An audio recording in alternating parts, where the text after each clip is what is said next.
बुद्ध गया में मुझे भी जाने का अवसर मिला था 2-3 साल पहले। मैं अपनी पूरे फैमिली के साथ में उनको लेके गया था। बड़ा सुकून लगा। बुद्ध गया में हम जैसे ही गए तो ऐसा लगा कि हम बुद्ध बन गए। हम यहाँ बैठ के जो अनुभूति नहीं कर सकते, बट जब जाएंगे तो हमें अनुभूति जरूर होगी। आप में से बहुत सारे लोग बुद्ध गया में गए होंगे, वो अनुभूति ली होगी, और ये अनुभूति बहुत जरूरी है। जब आप बुद्ध गया में जाते हैं, उस टेम्पल के पास जाते हैं ना, तो आपको लगता है कि मैं बुद्ध बन गया, और ऐसा लगता है कि जैसे बुद्ध को बुद्धत्व प्राप्त हुआ था, वैसे हमें बुद्ध का दर्शन वहां जाने के बाद मिलता है। वहां निरंजना नदी है जहां बुद्ध को बुद्धत्व प्राप्त हुआ था। कई सारे ऐसी जगह है कि जहां हमें उनकी जो हिस्टोरिकल बातें हैं वो पता चलती हैं, क्योंकि हम बुक पढ़ते हैं ना, बुक से पता नहीं चलता। जब हम जाते हैं, देखते हैं, पाते हैं, बैठते हैं, तो यह अनुभूति का आविष्कार तभी होता है। तो ये बुद्ध का ज्ञान पूरे विश्व में फैला है। प्रज्ञा, शील, करुणा, ये 3 पिलर है जो बुद्ध धम्म के हैं। प्रज्ञा यानी प्रज्ञावंत होना, मतलब आपको जागरूक होना, लिख पढ़ के समझ के आपके पास प्रज्ञा, हम कहते हैं ना ये प्रज्ञावंत है, इसके पास प्रज्ञा है। प्रज्ञा का मतलब है ज्ञान, ज्ञान का मतलब है परिपक्वता। तभी आती है जब हम इन सभी परिस्थितियों से गुजरते हैं, चाहे संघर्ष की बात हो, चाहे शांति की बात हो, चाहे भाईचारे की बात हो, यह प्रज्ञा उसी की है। शील यानी आपका जो भी व्यवहार है, जिस तरह से आप बात करते हैं, जिस तरह से आप व्यवहार करते हैं, जिस तरह से दूसरों के साथ बर्ताव करते हैं, वो है आपका शील। शील यानी आप जिससे जिस तरह से बात करेंगे। देखो, न्यूटन का तीसरा नियम है, every action there is an equal and opposite reaction. जैसे ही आप करेंगे, जैसे हम बॉल फेंक के मारेंगे दीवार पे, तो वो बॉल सीधा हम पे ही आएगा। This is the third law of motion, Newton's का तीसरा नियम है, every action there is an equal and opposite reaction. तो हम जैसे वाणी आचरण में लाएंगे, आप शांति से किसी से बात करेंगे तो जवाब भी आपको शांति से मिलेगा। आप प्यार से बात करेंगे तो आपको प्यार से ही जवाब मिलेगा। अगर आप किसी को ऊंची आवाज में बात करेंगे तो आपको भी ऊंची आवाज में बात सामने से सुनने को मिलेगी। तो यह हम पे व्यवहार पे डिपेंड करता है, आपके पोलाइटनेस, नम्रता पे डिपेंड करता है। और यही बुद्ध ने हमें दिया है कि शांति। What is happiness? एक आदमी ने पर सभा में पूछा कि व्हाट इज द हैप्पीनेस, मुझे हैप्पीनेस चाहिए, I want happiness, I want happiness. तो क्या जवाब मिला? उनको यह जवाब मिला, आपको हैप्पीनेस चाहिए तो पहले आप आई यानी ईगो को हटा दो अपने लाइफ से।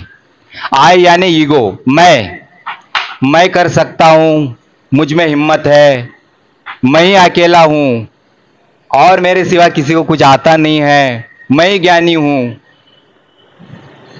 मैं ही ताकतवर हूं, मैं ही बुद्धिमान हूं। तो मैं ये शब्द जब आता है तो अहंकार फैलता है, ईगो फैलता है। तो you remove first in your life that is I को आप रिमूव करो, तो आई रिमूव हो गया। फिर आता है वांट, वांट यानी डिजायर, आपकी इच्छाएं, अपेक्षाएं। आप कहते हैं ना, मुझे गाड़ी चाहिए, अच्छा घर चाहिए, बहुत पैसा चाहिए, मुझे बहुत बड़ा पद चाहिए, ये अपेक्षाएं है आपकी। मेरे पास बहुत संपत्ति हो, खेती भोड़ी हो, मैं सबसे अमीर हूं, ये आपकी अपेक्षाएं है। That means desire, that means want, आपको चाहिए। तो you remove second thing, that means want. आप अपने वांट को हटा दीजिए, तो आई हट गया, and second thing is want, वो भी हट गया। अब बच गया क्या? आई वॉन्ट हैप्पीनेस, तो फिर बचता है हैप्पीनेस। जब आई को आप रिमूव करेंगे, then you remove from your life that is want, desire को रिमूव करेंगे, तो only thing is remain, that means happiness. तभी हैप्पीनेस मिलेगी। यही बुद्ध की शिकवन है, और बुद्ध ने यही दिया है कि आप अपने ईगो को हटाओ, अपनी अपेक्षाएं को हटाओ, तो आपको अपने आप हैप्पीनेस मिलेगा। हैप्पीनेस के लिए आपको कोई जगह जाने की जरूरत नहीं, कोई और जगह वेस्ट। देखो आजकल मीडिया में बहुत आता है कि आपको सुख चाहिए तो यहां आ जाइए, आपको दुख हटाना है तो आप ये करिए, और सुख और दुख हटाने के लोग दुनिया भर भटक रहे हैं। बहुत सारे बाबाएं निकल आए हैं, इस काम को कर रहे हैं कि आपको सुख चाहिए तो मेरे पास आओ, आपका दुख हटाना तो मेरे पास आओ, आपको कुछ बाधा हो गई तो मेरे पास आ जाओ। तो बौद्ध धम्म में इसको कोई स्थान नहीं है। बौद्ध धम्म ये है विज्ञानवादी धम्म। और विज्ञान में देखो, आप अगर विज्ञान का साथ लेंगे, विज्ञान के साथ रहेंगे, और विज्ञान ही हमें गरीबी और बीमारी से बचा सकता है। ओनली थिंग इज साइंस, वो हमें बीमारी से भी बचा सकता है और गरीबी से भी बचा सकता है। और इसके बदले में इंसान उसको क्या देगा? इसके बदले में मनुष्य अपनी अशांतताएं जितनी भी है वो समाप्त कर सकता है, और आपकी जो लाइफ को अच्छा कर सकता है। इसलिए भगवान बुद्ध ने हमेशा विज्ञानवाद को बढ़ावा दिया है। बाबा साहब ने इसीलिए तो बौद्ध धम्म की दीक्षा नागपुर में ली थी 14 अक्टूबर 1956 को। क्यों ली थी? बाबा साहब ने दो गुरु माने थे अपने, एक तो महात्मा ज्योतिबा फुले और दूसरे है भगवान गौतम बुद्ध। उन्होंने पूरा पढ़ा, जितने भी ग्रंथ है मैं नाम नहीं लूंगा, सब पढ़ लिए बाबा साहब ने। ये भी पढ़ा, वो भी पढ़ा, इस जाति का भी पढ़ा, उस जाति का भी पढ़ा। बाद में बाबा साहब ने कंक्लूजन निकाला कि बौद्ध धम्म ही विश्व में एक ऐसा धम्म है जिसमें क्षमा, शांति, शील, मैत्री, करुणा ये सब है। इसलिए 14 अक्टूबर 1956 को बाबा साहब ने नागपुर में धम्म दीक्षा की दीक्षा ली थी, लाखों बौद्ध अनुयायी के साथ।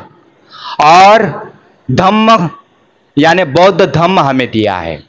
और 14 अक्टूबर 1956 के बाद हम सब लोग धर्मांतरित हुए हैं, यानी हम बौद्धिस्ट हो गए हैं।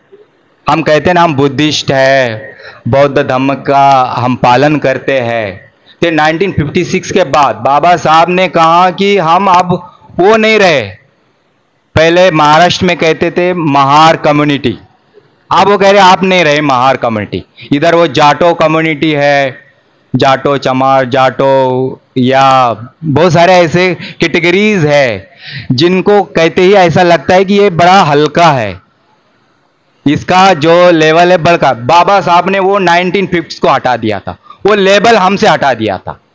उन्होंने 1956 के बाद कहा कि यू आर द बुद्धिस्ट, और हमें बौद्ध धम्म का स्वीकार किया।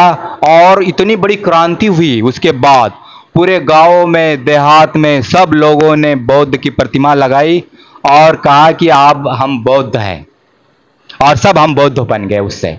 और ये जो हमारे आदरणीय भंते जी ने हमें पंचशील बुद्ध वंदना अभी की है ना, ये पंचशील 5 प्राण हमें दिए हैं, अष्टशील का पालन करने के लिए हमें कहा गया है।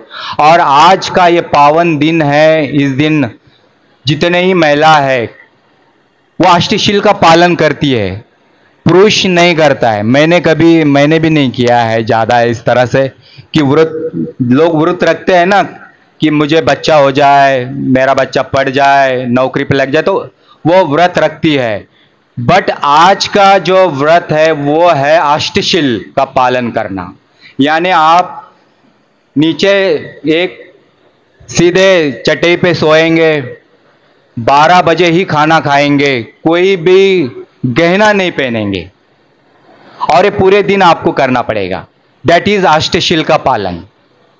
ये बहुत लोग कम जानते हैं। मेरी मिसेस करती, इसलिए मुझे पता है। मेरे घर में मेरी माँ बाप, मेरी माँ, मेरे भाभी, सब लोग ये पालन करते हैं। आज के दिन कोई गहना नहीं पहनेंगी, कुछ नहीं जो करेगी। लड़कियां आईएएस बने उसके मदर फादर आए, उनसे एक बार तो ये इसीलिए भगवान गौतम बुद्ध का धम्म पूरे विश्व में प्रचलित हुआ, सभी ने अपनाया, बाबा साहब ने अपनाया। हमारे बीच जो अभी इसी साल जिन बच्चों का चयन आईएएस के लिए हुआ, और मुझे बड़ी गर्व और खुशी होती है कि ऐसे माता पिता जो जिन्होंने अपने बच्चों की परवरिश की, उनको संघर्ष सिखाया, जो बाबा साहब से प्रेरित है, तो समिति उनका जरूर सम्मान करेगी। तो